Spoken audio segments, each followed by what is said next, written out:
जय हिंद मेरे सेठ श्रेणियों और आप सभी का स्वागत है प्रीतम एकेडमी परिवार में। और मैं हूं पंकज कुमार।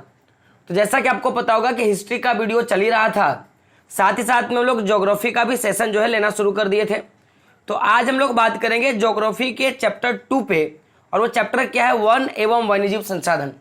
अगर संसाधन और विकास के चैप्टर का मैं बात करूं तो सबसे ज़्यादा अगर क्वेश्चंस कहीं से आते हैं तो वन और वन्यजीव संसाधन से आपको सबसे ज़्यादा क्वेश्चन जो है आपको देखने के लिए मिलता है। और ये चैप्टर वाकई में बहुत डिफिकल्ट चैप्टर है आपका। तो अभी आपने जैसा पढ़ा होगा मुझे पता नहीं, क्योंकि दामोदर सर आपका क्लास ले रहे हैं, लेकिन जैसे चैप्टर पूरा खत्म हो जाएगा और आपका बोर्ड परीक्षा जैसे नज़दीक आएगा तो फिर उसके बाद आपका वन शॉर्ट वीडियो जैसे आएगा तो फिर मैं वन शॉर्ट वीडियो में लूँगा। लेकिन अगर मैं बात करूँ, अगर हम लोग पूरे के पूरे कॉन्सेप्ट पे, तो आपको पता होगा कि अभी जो आपका टॉपिक जो चल रहा था वो टॉपिक आपका क्या था माय डियर फ्रेंड। तो टॉपिक पे हम लोग बात करेंगे कि टॉपिक आपका आज शुरू होने वाला था कि जो आपको औपनिवेशिक शासनकाल था, तो उस औपनिवेशिक शासनकाल के दौरान जो वन नीति हुआ, तो उस वन नीति का क्या दोष है या क्या था, वो लोग उस पर बात करेंगे। लेकिन उससे पहले थोड़ा मैं पीछे एक टॉपिक को मैं रिवाइज करूंगा। और टॉपिक आपका क्या है, वन के निम्नीकरण के कारण। यानी कि देखो, निम्नीकरण का मतलब क्या होता है कि वन, आपको पता होगा कि कहीं ना कहीं वन में जो भी पेड़ पौधे होते हैं वो अपने आप उग जाते हैं, या जो भी पेड़ पौधे होते हैं उनकी मात्राओं में वृद्धि होती है। यानी कि मैं बोल सकता हूं कि वन की मिट्टी और वन क्षेत्र की जो मिट्टी होती है माय डियर फ्रेंड, वो उपजाऊ होती है। अब उसी उपजाऊपन का घट जाना ही क्या कहलाएगा, वन का निम्नीकरण, या वन क्षेत्रों में जो पेड़ पौधे हैं उनका घट जाना क्या कहलाएगा, वन निम्नीकरण कहलाएगा। तो पूछा गया कि वन निम्नीकरण का क्या कारण है। तो कारण का बात करेंगे तो सबसे पहला कारण देख सकते हो कि मानव के द्वारा, देखिए यहाँ पे स्पेलिंग मिस्टेक है, मैं वो सारा का सारा ठीक करवा दूंगा जब आपको पीडीएफ मिलेगा, टेंशन मत लो। मानव के द्वारा प्राकृतिक संसाधनों का अपने प्रयोग के लिए परिवर्तन और उनका प्रत्यक्ष अथवा अप्रत्यक्ष रूप से उपयोग, यह सबसे पहला कारण है। आप ध्यान से सुनिएगा, यहाँ पे मैंने एक वर्ड का प्रयोग किया कि जो भी संसाधन है आप उसका क्या कर रहे हो। जैसे आपने क्या किया, एक लकड़ी, आपने क्या करा कि आपने एक दरवाजा बनवाया। अभी जो दरवाजा था माय डियर फ्रेंड वो लकड़ी का था। तो आप जो अपने दरवाजा बनाया या जो आप घर बना रहे हो लकड़ी का, उसमें क्या है, आपका लकड़ी का वो है। तो लकड़ी आती कहाँ से, पेड़ से आती है। आप सीधा सी बात है कि जब आपका पेड़ कटेगा तब जाके वो दरवाजा बनेगा और आप उसका उपयोग कर रहे हो। अब बहुत सारे बच्चे बोलेंगे कि सर मेरे घर का जो दरवाजा है वो हम लोगों ने मार्केट से खरीद के लगाया। तो आप ये बताओ कि जो आपने खरीद के दरवाजा लगाया वो कहीं ना कहीं कोई ना कोई व्यक्ति जाके जंगल से काट के लाया होगा। तो आप क्या कर रहे हो, या तो आपके घर के जो पेड़ है उसको आप काट के दरवाजा बना रहे हो, यानी कि प्रत्यक्ष रूप से काम कर रहे हो, या आप क्या कर रहे हो कि अप्रत्यक्ष रूप से उस लकड़ी का आप उपयोग कर रहे हो। तो मानव के द्वारा प्राकृतिक संसाधनों का अपने प्रयोग के लिए परिवर्तन करना या उसका प्रत्यक्ष अथवा अप्रत्यक्ष रूप से उपयोग करना क्या कहलाता है, इससे आपका वन का निम्नीकरण हुआ है भाई, पहला बात। दूसरी बात करेंगे तो औपनिवेशिक काल, गौर कीजिएगा, औपनिवेशिक काल के दौरान रेल लाइन, कृषि, व्यवसाय, वानिकी और खनन क्रियाओं में वृद्धि हुआ। इसके कारण क्या हुआ कि आप देखोगे कि वन का ह्रास हुआ। आप बोलोगे आप कैसे, तो अगर आप हमारे भारतीय रेलवे को देखोगे तो बहुत सारे ऐसे जगह है जो जंगलों के बीच में क्रॉस किया गया। तो मान लो कि इतना बड़ा क्षेत्र जो है आपका पूरा का पूरा जंगल है, अब इस जंगल के बीच में रेलवे लाइन क्रॉस किया गया। तो जाहिर सी बात है कि रेलवे लाइन जितना दूर तक क्रॉस हुआ, जिस एरिया के क्रॉस हुआ, उस एरिया का जो भी पेड़ पौधा वो काटा जाने लगा। दूसरी बात क्या है कि आप देखते होंगे कि ऐसे दो लाइन जो है जाती है जिसमें आपकी रेलगाड़ी चलती है। अब रेलगाड़ी के बीच में ऐसे करके आप जो देखोगे, बीच बीच में ऐसे करके आपको क्या देखने के लिए मिलेगा, सीमेंट का, आपको सीमेंटेड कुछ सामान दिखेगा जो बहुत लंबा होता है। तो जब औपनिवेशिक काल के दौरान जब रेलवे लाइन का विस्तार होता है तो उस समय ये जो सीमेंट है जिसको स्लीपर कहा जाता है, तो ये स्लीपर का जो उपयोग होता था या तो वो साल का या सखवा की लकड़ी का उपयोग किया जाता था, क्योंकि वो सीधा होता है और मजबूत होता था। तो जब इतना मात्रा में जब रेलवे लाइन का विस्तार हुआ तो दो पटरियों को जोड़ने के लिए जो स्लीपर का प्रयोग होता था, तो उसमें काफी मात्रा में पेड़ों को काटा गया और उसका उपयोग किया गया। तो कहीं ना कहीं रेलवे लाइन का विस्तार, कृषि क्षेत्र का विस्तार और साथ साथ में व्यवसाय, क्योंकि देखो कि जंगल के वस्तुओं का यानी कि जंगली संसाधनों का, जंगल पे उत्पादित वस्तुओं का क्या होता है, व्यवसाय होता है। और वाणिज्य वानिकी यानी कि गौर से सुनिएगा कि जब रेलवे लाइन का विस्तार हुआ, जैसे समझिएगा कि जब रेलवे लाइन का विस्तार हो रहा था तो बीच में क्या लगाना था, स्लीपर लगाना था। तो अब स्लीपर लगाने के लिए क्या चाहिए, साल का लकड़ी चाहिए। तो अब जंगली क्षेत्रों में क्या करने लगा कि लोग साल के वृक्षों का ज्यादा मात्रा में उपजाऊ करना शुरू कर दिया। तो जब किसी क्षेत्र में एक जैसे चीजों का, एक जैसे वन्य संसाधनों का ज्यादा मात्रा में उत्पादन होगा तो बाकी के जो पेड़ होते हैं उनको काट दिया जाता था, क्योंकि इनको क्या चाहिए था, साल चाहिए था। तो कहीं ना कहीं इससे ये जो वानिकी कृषि है, यानी कि मैं बोल सकता हूं कि ऐसी कृषि व्यवस्था जिसमें किसी एक तरह के पैदावार को उत्पादन करने में ज्यादा जोर दिया जाता था, उससे। और खनन प्रोसेस आपको पता होगा, कोयले की खान या जो भी जितने बड़े बड़े खान है ये जंगलों के बीच में पाए जाते हैं। तो वो उस एरिया के वस्तुओं को निकालने के लिए क्या होता है कि आपको जैसे खनन प्रक्रिया करना होगा। तो उपनिवेशिक काल के दौरान रेलवे लाइन, कृषि, व्यवसाय और वानिकी जो है और खनन का जो प्रोसेस है, इसके कारण क्या हुआ कि आपका वन जो क्षेत्र है उसका ह्रास हुआ या वन क्षेत्र का निम्नीकरण हुआ। अब समझिएगा, एक डाटा निकला है जिसमें कहा गया कि जब हम लोग स्वतंत्र हुए उसके बाद 26,200 वर्ग किलोमीटर का जो कृषि भूमि है, जो वन क्षेत्र है, वो कृषि भूमि में क्या हुआ, परिवर्तन हुआ। तो गौर कीजिएगा, मैंने क्या बोला कि 26 मतलब कितना है आपका 26,200 वर्ग जो पूरा का पूरा जो किलोमीटर का एरिया है वो पूरा का पूरा वन क्षेत्र था, जिसको बाद में क्या कर दिया गया, कृषि भूमि में परिवर्तित किया गया। अब कुछ कुछ ऐसी चीजें होती हैं जो हमारे सांस्कृतिक विशेषताओं से जुड़ी होती हैं और हमारे सांस्कृतिक घटनाओं के कारण भी वनों का ह्रास होता है।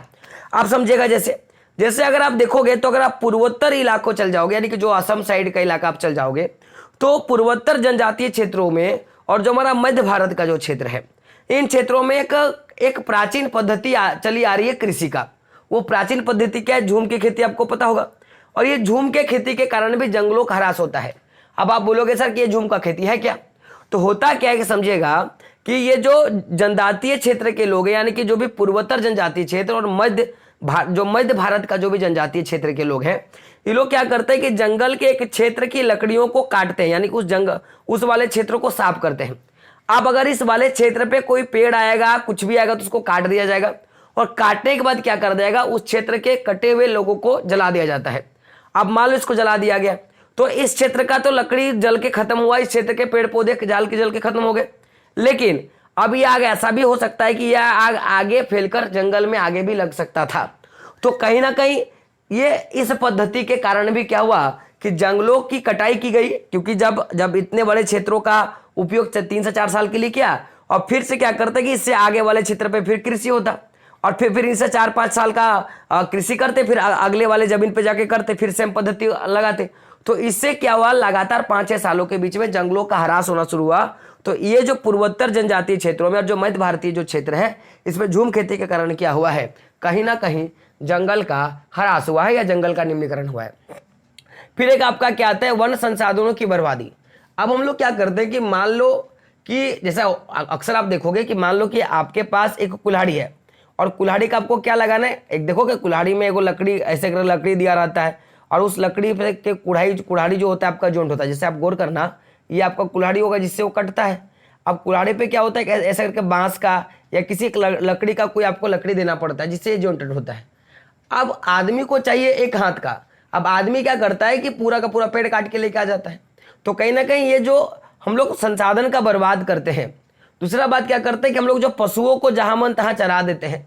आप बताओ, जंगल में हम लेके गए पशु को चराने के लिए, अब पशु तो घास खाएगा भाई, पत्थर तो खाएगा नहीं। तो जब ये घास खाएगा तो जंगलों में जो छोटे छोटे पेड़ होते हैं, यानी कि जो छोटे छोटे कीमती पेड़ होंगे, उनको क्या करते हैं, खा जाते हैं। तो जब ये खा जाएंगे तो वो पेड़ बड़ा नहीं ना हो पाएगा, वो पेड़ मर जाता है। तो कहीं ना कहीं पशु चरण के कारण और ईंधन के रूप में जो हम लोग लकड़ी का उपयोग करते हैं, इससे क्या होता है, जंगल का निम्नीकरण होता है या वन का निम्नीकरण होता है या वनों का ह्रास होता है माय डियर फ्रेंड। अब गौर कीजिएगा, एक बहुत इंपॉर्टेंट है जो आपको आपके एग्जाम में अक्सर आपको पूछेगा कि पूर्वोत्तर और मध्य भारत में झूम खेती को, गौर कीजिएगा, झूम खेती को और एक नाम है जिसको क्या बोलेंगे, हस्तांतरण खेती बोलते हैं। हस्तांतरण खेती क्यों, क्योंकि एक क्षेत्र में होता है 4 से 5 सालों के लिए खेती किया, जो पद्धति मैंने आपको बताया, फिर कुछ दूरी वाले क्षेत्र में जाके फिर खेती करेगा, 4-5 साल के लिए करेगा, फिर आगे बढ़ जाएगा। तो जो लगातार चल रहा है एक जगह से दूसरे जगह, दूसरे से तीसरे जगह, तो ये हस्तांतरित करते रहते, इसलिए इस खेती को क्या नाम से पुकारा जाता है, हस्तांतरित खेती। और इसी को कहीं कहीं स्लेश और बर्न, स्लेश मतलब क्या होता है साफ करना, बर्न माने क्या होता है जलाना, तो स्लेश और बर्न खेती भी कहा जाता है। तो पूछा जाएगा झूम खेती को किस नाम से जाना जाता है, तो आप क्या बोलेगा हस्तांतरित खेती, और एक क्या नाम है, तो स्लेश और बर्न खेती के नाम से जाना जाता है। अब मेन टॉपिक पे आते हैं। टॉपिक आपका क्या है माय डियर फ्रेंड, औपनिवेशिक वन नीति का दोष, यानी कि जो औपनिवेशिक शासनकाल, यानी कि जब हम लोग गुलाम थे, जब हमारे ऊपर ईस्ट इंडिया कंपनी का अधिकार था, या मैं बोलूंगा कि अंग्रेजों का जब अधिकार था, तो उस समय ईस्ट इंडिया कंपनी ने वन नीति को लाया। अब वन नीति को लाने के बाद क्या हुआ कि जो वन नीति लाया गया उस पर कहीं ना कहीं बहुत तरह का दिक्कत था, और उन दिक्कतों के कारण वनों का ह्रास हुआ। अब क्या था, तो देखोगे क्या कहा गया, क्वेश्चन कभी आ सकता है आपके बोर्ड एग्जाम में कि क्या औपनिवेशिक वन नीति को दोषी माना जा सकता है, तो आंसर क्या, हाँ औपनिवेशिक वन नीति को दोषी माना जा सकता है। तो कारण तो आपको देना पड़ेगा, तो कारण बात करेंगे। सबसे पहला कारण, तो सबसे पहला कारण क्या है कि हमारे कुछ पर्यावरण विशेषज्ञों के अनुसार भारत जो है सर्वाधिक वृक्षारोपण, अब देखो ये संवर्धन वृक्षारोपण का मतलब क्या हो जाएगा कि वाणिज्य वृक्षारोपण को औपनिवेशिक काल में ज्यादा जोर दिया गया। यानी कि अगर किसी क्षेत्र में किसी विशेष प्रकार की लकड़ी का उत्पादन या विशेष प्रकार के पौधे का उत्पादन होता, तो उसी प्रकार के विशेष प्रकार की लकड़ियों का ज्यादा मात्रा में उत्पादन किया जाता। तो जब एक प्रकार के ज्यादा मात्रा में पेड़ों का या वस्तुओं का जब उत्पादन होगा, तो उससे रिलेटेड जो भी वस्तु होती है उनको काट दिया जाता था। जैसे अब मान लो कि एक ऐसा इतना बड़ा क्षेत्र है, इसमें मुझे क्या करना है कि चंदन की लकड़ी लगानी है, तो जाहिर सी बात है इसमें मान लो कि पहले से बहुत ज्यादा प्लास का पेड़ होगा, तो अब हम लोग क्या करेंगे, मुझे क्या लगाना है, मुझे चंदन का पेड़ लगाना है, तो जो छोटे मोटे प्लास के पेड़ है मैं काट दूंगा। तो ये जो औपनिवेशिक वन नीति आया कि जो वाणिज्य जो वृक्षारोपण आया कि एक प्रकार के खेती को बढ़ावा देना, ये कहीं ना कहीं क्या हुआ कि जंगलों के ह्रास का कारण बना। दूसरा क्या था कि जिससे कुछ या एकल वृक्ष की जातियों को बड़े पैमाने पर रोपण किया गया तथा अन्य जातियों को वृक्षों को क्या कर दिया गया, खत्म कर दिया गया, जो कि मैंने आपको समझाया। अब इसका कुछ ना कुछ उदाहरण आपको देखने के लिए मिलेगा। अब उदाहरण समझिएगा, जैसे सबसे पहला उदाहरण है आपका कि सागवान एक प्रकार का आपका पेड़ है। आपको पता होगा कि क्या हुआ कि सागवान के एकल रोपण से दक्षिण भारत में अन्य प्राकृतिक वन बर्बाद हो गए हैं। तो अब पूछा जाएगा कि सबसे अधिक औपनिवेशिक काल के दौरान सागवान का जो है रोपण कहां पे किया गया, तो अब क्या बोलोगे कि दक्षिण भारत में। कहां पे, दक्षिण भारत पे। तो सागवान पेड़ का जब रोपण दक्षिण भारत में ज्यादा मात्रा में किया जाने लगा, तो जो भी छोटे मोटे और अन्य प्रकार के उस क्षेत्र के जो भी लकड़ियां थी या जो भी पेड़ थे उनको काट दिया गया और उनका क्या हुआ, ह्रास हो गया। फिर अगला आप देखोगे हिमालय में चिड़, ये क्वेश्चन 100 आप लिख लो, ये क्वेश्चन आपके बोर्ड एग्जाम में आएगा, आपको रट लेना है। क्वेश्चन क्या है कि हिमालय में चिड़ पाइन के रोपण से हिमालय ओक और रेंड्रोस वनों का क्या हुआ, नुकसान हुआ। अभी रेंड्रोस क्या है, रेंड्रोस माना होता है कांटेदार वन, ठीक है। तो हिमालय में जो चिड़ पाइन के जो वृक्ष रोपे गए एकल मात्रा में, मैं बोलूंगा कि जो वाणिज्यिक खेती हुई, रोपण खेती हुई, तो इससे हिमालय के जो भी ओक के पेड़ थे या जो भी रेंड्रोस जो झाड़ी वाले जो जंगल थे वो खत्म हो गए। तो पूछा जाएगा कि बताइए चीड़ और पाइन की खेती कहाँ की जाती है, तो आप क्या बोलोगे माय डियर फ्रेंड, हिमालय में। और पूछेगा कि इसके कारण किन पौधों का ह्रास हुआ है, तो आप क्या बोलोगे, हिमालय ओक का। पूछेगा किस जंगल की बर्बादी हुई, तो आप क्या बोलोगे, रेंड्रोस वनों की क्या होगी, बर्बादी देखने के लिए मिला है। अब हम लोग आगे बात करेंगे। अब देखना यहां से आपको एक क्वेश्चन पूछा जाता है और ये क्वेश्चन आपको आता है हिमालय यव संकट में क्यों। क्वेश्चन क्या आएगा, हिमालय यव संकट में क्यों। हम लोग इस टॉपिक पे बात करेंगे। तो अगर मैं बात करूं टॉपिक का, तो पहले समझेगा यव क्या होता है, इसका क्या काम होता है, और अगर हम लोग इसके बारे में पढ़ रहे हैं तो क्यों पढ़ रहे हैं, इसके बारे में थोड़ा हम लोग चर्चा कर लेते हैं। तो बात करेंगे हिमालय यव के बारे में। तो भाई ये क्या है, हिमालय यव क्या है, एक औषधि का पौधा है। अब ये औषधि का पौधा है यानी कि इससे दवाई बनता होगा। तो ये किस प्रकार के वृक्ष से रिलेटेड क्वेश्चन पूछ देता है कि ये किस प्रकार की प्रजाति का है, ये किस वृक्ष के प्रजाति का है। तो आप क्या बोलोगे, चिड़ वृक्ष होता है उसी प्रकार का है, लेकिन ये जो वृक्ष होगा ये सदाबहार वृक्ष होगा। अब सदाबहार वृक्ष का मतलब क्या होता है कि ऐसा वृक्ष जिसकी पत्तियां 12 महीना में कभी झड़ती ना हो, उसको क्या बोलेंगे, सदाबहार वृक्ष। तो चीड़ प्रकार का है और ये कैसा है, सदाबहार वृक्ष है। पूछा जाएगा हिमालय यव से क्या बनता है, तो आप क्या बोलोगे, औषधि। अब बात करेंगे ये पाया कहां जाता था, मुख्य स्थान का बात करेंगे। क्वेश्चन आता है कि हिमालय यव मुख्य रूप से कहां पाया जाता था। तो देखिएगा ये मुख्य रूप से हिमाचल प्रदेश में और अरुणाचल प्रदेश के क्षेत्रों में पाया जाता था। तो भाई इसका उपयोग हम लोगों ने देखा था कि औषधीय पौधा है, यानी कि जाहिर सी बात है कि इसका उपयोग हम लोग दवाई बनाने में करेंगे। तो अब गौर करना कि जैसे कुछ कुछ पेड़ ऐसे होते हैं जिनके सारे के सारे पार्ट से दवाई बनता है, सेम उसी प्रकार जो हिमालय के यब है उसके, चाहे आप छाल का बात कर लो, पत्ती का बात कर लो, टहनी का बात कर लो या जड़ का बात कर लो, इन सारे के सारे चीजों से इनका दवाई बनता है। अब दवाई का नाम क्या है पहले उस पर बात करेंगे, लेकिन दवाई बनता कैसे इस पर बात करेंगे। तो जो इस वृक्ष का छाल, पत्तियां, टहनियां और जड़ है उससे एक रसायन निकलता है, उस रसायन का नाम क्या है, टक्सोल नाम का एक रसायन निकलता है। और इस टक्सोल रसायन से क्या करता है कि जो आप कैंसर जानते हो ना, आप कैंसर जानते हो, तो कैंसर के रोग का क्या किया जाता है, उपचार में लाया जाता है। आप पूछा जाएगा माय डियर फ्रेंड बताइए कि कैंसर के उपचार के लिए किस पेड़ का उपयोग किया जाता है, तो आप बोलोगे हिमालय अब का। और किस रसायन का उपयोग किया जाता है, तो टक्सोल नाम का।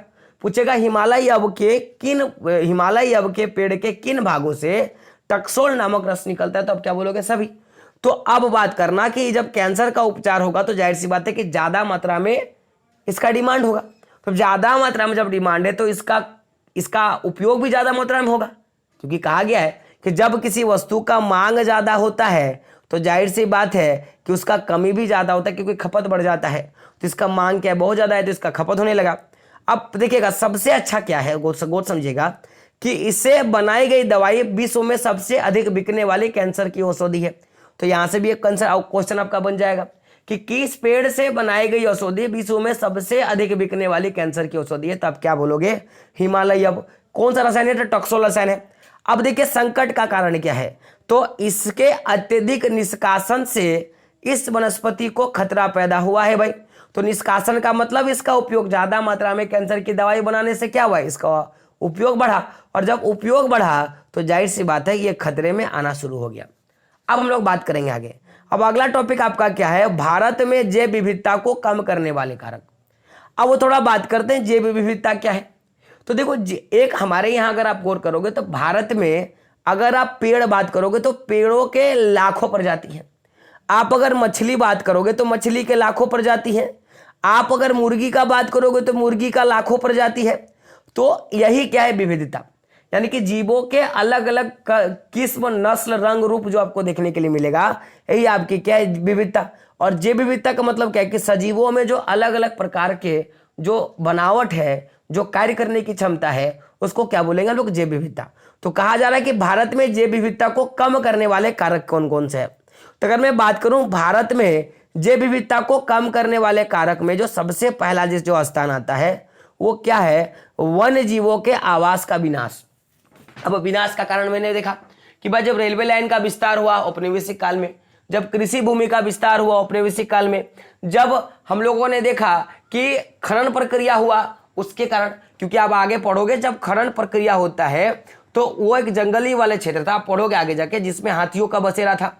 अब वो आधा एरिया पे क्या किया जाता है कि खनन कर दिया गया, तो अभी आधा एरिया का जो हाथी है वो कहाँ भाग के जाएगा, वो कहीं ना कहीं तो भागेगा। और जब वो भाग के कहीं जाएगा, अगर वहां पे उस हिसाब से उसको अनुकूल वातावरण नहीं मिलेगा तो मरेगा कि नहीं मरेगा, आप बोलोगे हाँ सर मर जाएगा। तो कहीं ना कहीं देखोगे तो वन्य जीवों के आवास का विनाश सबसे बड़ा कारण है। दूसरा कारण क्या होगा, जंगली जानवरों का मारना या उनका आखेटन, यह भी सबसे बड़ा कारण है। फिर क्या होगा, पर्यावरण प्रदूषण, जो भी पर्यावरण का प्रदूषण होता है यह भी एक खतरा है। और फिर क्या है, विषाक्तीकरण। अभी विषाक्तीकरण का मतलब क्या होता है, आप देखोगे अक्सर क्या होता है कि आजकल जब भी हम लोग खेती करते हैं, क्या करते हैं, खेती करते हैं, तो खेती के दौरान हम लोग बहुत सारे रसायनों का प्रयोग करते हैं। तो उन रसायनों के प्रयोग से जो भी उससे छटा हुआ चीज होगा, यानी कि जिसपे भी हम लोग उस रसायन का प्रयोग करेंगे वो क्या होगा, जहरीला हो जाएगा। जी समझेगा, विषाक्तीकरण का मतलब ध्यान समझेगा। अब हमने क्या किया कि हम लोगों ने क्या किया, खेतों में धान उगाया। अब धान को बड़ा करने के लिए हम लोग क्या करते हैं माय डियर फ्रेंड, हम लोग उसमें डीएपी यूरिया रसायन डालते हैं। अब हम लोगों ने डीएपी यूरिया डाला, तो क्या आप बताओ इस क्षेत्र का जो डीएपी यूरिया हम लोगों ने डाला वो पानी में मिला। अब पानी जब भर जाएगा तो पानी को खोलना पड़ेगा। अभी पानी खोलने के बाद कहाँ जाएगा, एक दूसरे खेत में जाएगा, दूसरे से तीसरे खेत में जाएगा, तीसरे से चौथे खेत में जाएगा, ऐसे लास्ट में करके वो नदी में या तालाब में जाके प्रवेश करता है। आप ध्यान से समझना कि यहाँ की जो भी रसायन है, मान लो कि यहाँ से 10 ग्राम अगर मान लो कि रसायन निकला, अगले वाले खेत से 10 ग्राम निकला, फिर अगले खेत से 10 ग्राम निकला, फिर अगले खेत से 10 ग्राम निकला, तो 10 10 10 10 ऐसे करके कितने खेत होंगे, तो रसायनों की मात्रा क्या होगी, बढ़ती जाएगी, और फिर लास्ट में जाके नदी और तालाब में जाके मिलता है। अब यहाँ पे क्या होता है, वहाँ पे मछली होती है, मछली क्या करेगी, अपने गलफड़े से पानी को लेगी बाहर करेगी, या उस मछली को हम लोग खाएंगे तो उससे जो वो जहर होगा वो हम लोग के पास आएगा। तो पहले देखो, पहले खेतों पे लाया गया रसायनों का मात्रा बढ़ा, फिर मछली खा के ज़्यादा मात्रा में रसायन का पावर बढ़ा दिया, फिर हम लोग खाएंगे और रसायन को बढ़ा दिए। तो ये जो विषाक्तीकरण है, या जो भी धान के खेती में हम लोग जो उर्वरक डाल के उसका पैदावार बढ़ाएं, उससे जो विषाक्तीकरण आया, यानी कि जहरीलापन होना, यही क्या है आपका विषाक्तीकरण। इससे भी जंगलों को खतरा होता है। फिर आपको एक है दावानल। अब ये दावानल क्या है, तो देखिए जंगल में लगने वाली आग को क्या बोलते हैं, दावानल बोलते हैं। तो ये जो मेजर कारण है जिसके कारण क्या होता है, भारत में जैव विविधता में कमी जो है आपको देखने के लिए मिली है। अब आगे गौर कीजिएगा। अब अगला देखिएगा, ये तो था, कुछ अन्य कारण होते हैं। अब अन्य कारणों में बात करेंगे भारत के कुछ, वो तो मुख्य कारण था, बात करेंगे कुछ अन्य कारण का। तो पहला कारण क्या है कि संसाधन का असमान वितरण। अभी असमान वितरण का मतलब समझिएगा कि अगर आप पूरे के पूरे भारत के क्षेत्रों को देखोगे तो कहीं पे आपको जंगल ही जंगल देखने के लिए मिलेगा, कहीं पे पठारी देखने के लिए मिलेगा, कहीं पे आपको रेगिस्तान देखने के लिए मिलेगा, कहीं पानी ही पानी आपको देखने के लिए मिलेगा। तो ये जो संसाधनों का असमान वितरण है ये, अब ये जब असमान वितरण होता है तो इससे कहीं ना कहीं संसाधनों का रख रखाव की जिम्मेदारी भी जो क्या होती है, वो असमान होती है। अब गौर करना कि कुछ कुछ ऐसे लोग होते हैं जिनके पास संसाधन, वो तो उपयोग बहुत ज्यादा करेंगे, जैसे जो भी बड़े बड़े बिजनेसमैन होते हैं, लोग संसाधन का जब भारी मात्रा में उपयोग करते हैं, लेकिन जब संसाधनों की देखभाल की बात आती है तो वो लोग एकदम क्या होते हैं, हट जाते हैं, उनकी उतनी भागीदारी आपको देखने के लिए नहीं मिलती है। तो आपको संसाधन का असमान वितरण, संसाधनों के रखरखाव की जिम्मेदारी की असमानता, भाई सिंपल सी बात है, जब आप उपयोग ज्यादा करोगे तो आपको उसका रखरखाव भी रखना होगा, लेकिन ऐसा नहीं होता है। और तीसरा सबसे बड़ा जो मेजर कारण हो क्या है, जनसंख्या में वृद्धि, क्योंकि जब वृद्धि होगा तो कोई भी वस्तु का मांग जो है वो ज्यादा मात्रा में आपको बढ़ने के लिए देखने के लिए मिलेगा। बात करेंगे आगे। तो अगला अगर आप देखोगे, अगला आपका क्वेश्चन क्या है कि विकासशील देश किस प्रकार पर्यावरण के विनाश के लिए दोषी है, ये आपका क्वेश्चन आएगा। तो हम लोग बात करेंगे आखिर ये विनाश के किस प्रकार दोषी है, ये टॉपिक हम लोग क्या करेंगे अगले वीडियो में लेंगे, क्योंकि वीडियो जो है बहुत लेंथी बनने वाला है आपका। तो इतना आप समझ लो, फिर अगला एक जो वीडियो आएगा उसमें हम लोग इस पे बात करेंगे कि आखिर विकासशील देश जो है वो किस प्रकार आपका विनाश के लिए कारण है ना। मैं सोच रहा हूँ कि ये टॉपिक मैं ले लूँ और इसके आगे फिर हम लोग इस पे बात करेंगे किसमें, जैव संसाधन घरास का। तो मैं बात करूंगा इस वाले टॉपिक पे कि अच्छी बताइए विकासशील देश जो है वो किस प्रकार विनाश का कारक है, हम लोग इस पे थोड़ा बात करते हैं। तो गौर कीजिएगा क्या कहा गया है कि आमतौर पर विकासशील देशों में पर्यावरण विनाश का मुख्य दोष जो है, उसका सबसे बड़ा जो कारण है वो क्या है, उसका अत्यधिक जनसंख्या, यानी कि जनसंख्या में वृद्धि क्या होगा, सबसे बड़ा कारण है। अब कारण समझिएगा कि जैसे कहा गया है कि एक अमेरिकी नागरिक का औसत संसाधन उपयोग, एक सोमाली नागरिक जो होता है, सोमाली यानी कि चीन का रहने वाला, तो सोमाल देश का रहने वाला, यानी कि सोमाल, यानी मुझे जहाँ लगता है चीन शायद बोलता है उसको, ठीक है, सोमाल माने मुझे याद नहीं, आप थोड़ा गौर कर लीजिएगा। तो सोमाली नागरिक का जो औसत उपयोग होता है उससे 400 गुना ज्यादा होता है। गौर कीजिएगा, एक अमेरिकी जो नागरिक होता है, क्वेश्चन पूछा गया है कि बताइए कि एक अमेरिकी नागरिक जो होगा उसके द्वारा जो संसाधन का उपयोग होता है उसका औसतन उपयोग जो होगा सोमाली नागरिक से कितना अधिक होगा, तो क्या बोलोगे 40 गुना अधिक होगा।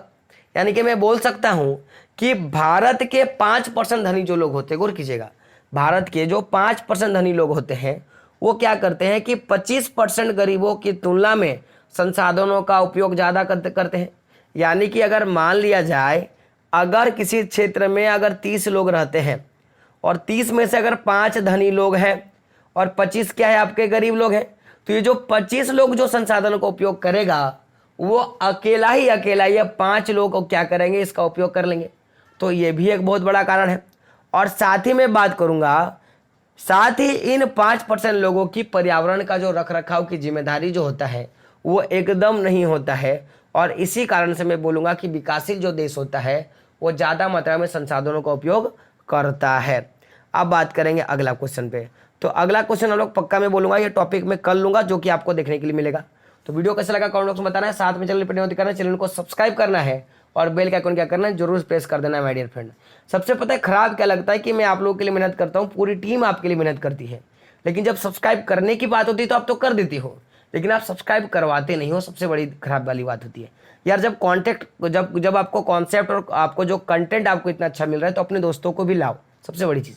और दूसरी सबसे बड़ी बात क्या है कि आप वीडियो को देखो, क्योंकि अगर आप अभी पढ़ते हो तो फिर बाद में आपको इंपॉर्टेंट करना नहीं होगा। आप देखोगे हमारे झारखंड बोर्ड को कवर करने वाले बहुत कम ही यूट्यूबर है जो आपको कोर्स प्रोवाइड करवाते हैं। एक आधे ऐसे चैनल है जिनका 3 लाख है, किसी का 2.5 लाख है ना, 2.50 लाख है, किसी का 1 लाख 1,75,000 है। तो आप वो देखोगे तो ऐसे लोग क्या करते हैं ना कि केवल एग्जाम टाइम पे आएंगे, सो के उठेंगे और उठने के बाद वो क्या करते हैं आपको इंपॉर्टेंट्स बता देते हैं। अब हम लोग क्या करते हैं कि केवल इंपॉर्टेंट्स के चक्कर में उन पे इतना बिलीव कर लेते हैं कि कुछ मत बोलो यार। अगर पूरा साल मेहनत किया जाए तो इंपॉर्टेंट का जरूरत ही नहीं पड़ेगा, तो पूरी साल मेहनत करो ताकि आपका एग्जाम आएगा और आप अच्छे से कर पाओगे। क्योंकि मैंने अक्सर कहा है कि रख हौसला वो मंजर भी आएगा, प्यासे के पास चलकर एक दिन समंदर भी आएगा, तू थक कर ना बैठे मुसाफिर, गौर कीजिएगा, तू थक कर ना बैठे मुसाफिर, मंजिल भी मिलेगी और मंजिल पाने का मज़ा भी आएगा। तब आप पे डिपेंड करता है कि आप मज़ा लेने चाहते हो कि आप थक कर बैठना चाहते हो। मैं बोलूँगा कि आप मेहनत इतनी कर लो कि दशरथ मांझी भी शर्मा जाए कि मैंने पहाड़ तोड़ने में मेहनत नहीं करा बल्कि तूने करा, और दशरथ मांझी भी आपको बोल दें कि लड़का जब तक तोड़ेगा नहीं तब तक छोड़ेगा नहीं। दोस्तों मिलते हैं अगले वीडियो में, तब तक के लिए जय हिंद, जय भारत और आपका दिन शुभ हो।